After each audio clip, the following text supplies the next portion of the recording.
देवस्थानच्या जमिनी खरेदी विक्रीला यापुढे बंदी घालण्यात आली आहे। मंत्रालयात खरं तर देवस्थानच्या खरेदी विक्रीला बंदी घालण्यात आलेली आहे। महत्त्वाची अपडेट आपण बघतोय। तर देवस्थानच्या जमिनी खरेदी विक्रीला बंदी घालण्यात आलेली आहे। महसूल मंत्री चंद्रशेखर बावनकुळे यांनी हे आदेश दिले।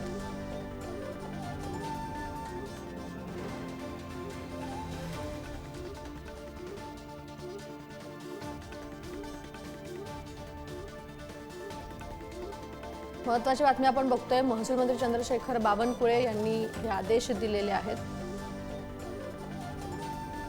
देवस्थान इनाम जमिनी शेतकऱ्याला परत देत नाही किंवा शेतकऱ्याच्या बद्दलचा निर्णय करत नाही कायदा करून, तोपर्यंत अशा जमिनीला कुठेही फेरफार करता येत नाही, कुठेही नोंदणी करता येत नाही, रजिस्टर करता येत नाही किंवा परस्पर व्यवहार करता येत नाही, विक्री करता येत नाही।